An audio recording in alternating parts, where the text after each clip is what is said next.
दोस्तों, सितारे जब गर्दिश में होते हैं तो अक्सर हर दांव उल्टा पड़ने लगता है और प्रधानमंत्री मोदी जी के साथ आजकल कुछ ऐसा ही हो रहा है। अब सुप्रीम कोर्ट का ही मामला देखिए। सुप्रीम कोर्ट के नए chief justice B R Gavai साहब,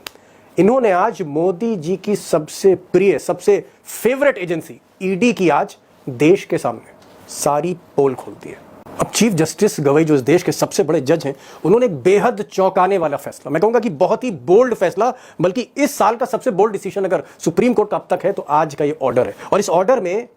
चीफ जस्टिस साहब ने कहा कि मोदी जी की जो ईडी है, सरकार की जो ईडी है और ईडी के जो अफसर हैं, वो सारी सीमाएं लांघ रहे हैं, सारी हदें तोड़ रहे हैं। अंग्रेजी में उन्होंने कहा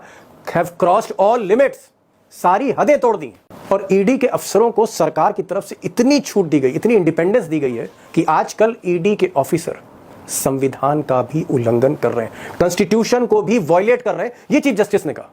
अब दोस्तों, सच्चाई यह है कि मोदी जी अभी तक जो पूर्व चीफ जस्टिस थे संजीव खन्ना साहब, गवई साहब से पहले, उन्हीं के आदेशों से परेशान चल रहे थे कि ये जो नए चीफ जस्टिस हैं, जिन्हें अभी जुमे 4 दिन भी नहीं हुए, इन्होंने जिस तरह के आदेश दिए हैं, उसने एक बहुत बड़ा झटका मोदी सरकार को दिया है, खासकर मोदी और अमित शाह को दिया है, जो ईडी का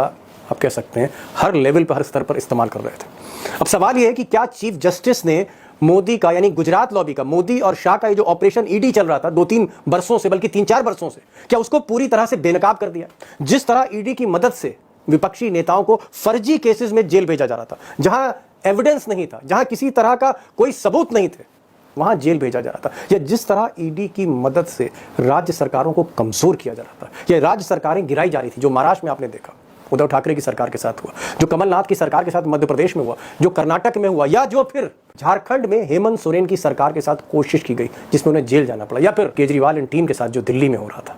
क्या उस सारे खेल को आज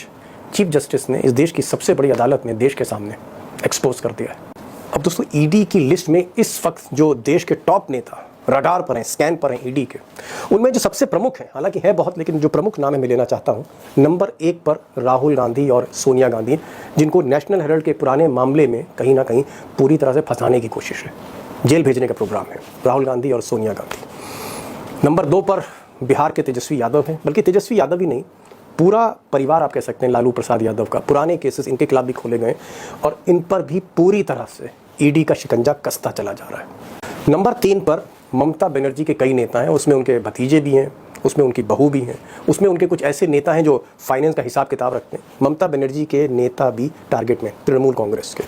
और नंबर 4 पर सबसे ज़्यादा घमासान तमिलनाडु में है, जहां पर मोदी और शाह चाहते हैं कि किसी तरह से तमिलनाडु में स्टैलिन की सरकार को हटाया जाए। तो स्टैलिन जो है तमिलनाडु के चीफ मिनिस्टर, वो भी टॉप पर है। अब दोस्तों, ये इत्तेफाक है या फिर किसी साजिश का हिस्सा है, किसी प्लानिंग का हिस्सा है कि जहां जहां ईडी सक्रिय है आज की तारीख में, वहां वहां चुनाव होने जा रहे हैं? जैसे मैंने तेजस्वी का जिक्र किया, बिहार में चुनाव होने जा रहे हैं। मैंने ममता बनर्जी का जिक्र किया, बंगाल में भी चुनाव है, तमिलनाडु में भी चुनाव है, तमिलनाडु का मैंने जिक्र किया। और आज का ये जो ऑर्डर आया है चीफ जस्टिस ऑफ इंडिया का, वो भी एक चुनावी राज्य से ही रिलेटेड है। जी हाँ, मैं बात तमिलनाडु की कर रहा हूँ। और तमिलनाडु के मामले को लेकर चीफ जस्टिस ने कहा कि एक्साइज ड्यूटी के एक मामले में तमिलनाडु में, जहां पहले से ही सरकार की एजेंसियां जांच कर रही थी, उसी जांच पे एक एफआईआर, जिसे ईसीआईआर कहते हैं, उसी मामले में ईडी ने 2025 में, एक पुराने मामले में, इस साल इलेक्शन से ठीक पहले जांच क्यों शुरू कर दी? और ये जांच वहां पर कुछ नेताओं के इर्द गिर्द क्यों जा रही थी? यानी कुल मिलाकर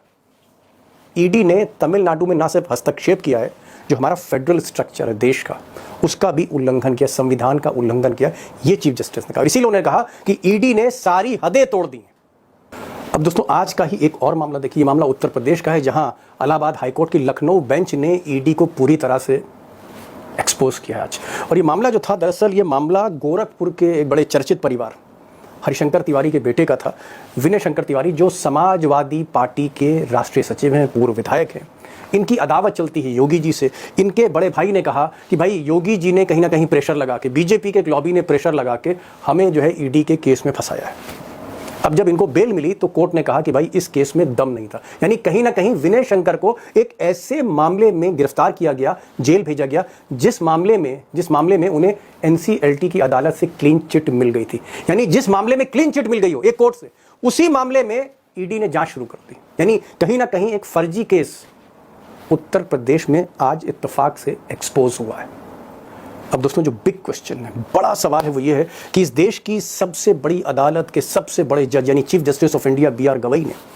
आज मोदी जी की सब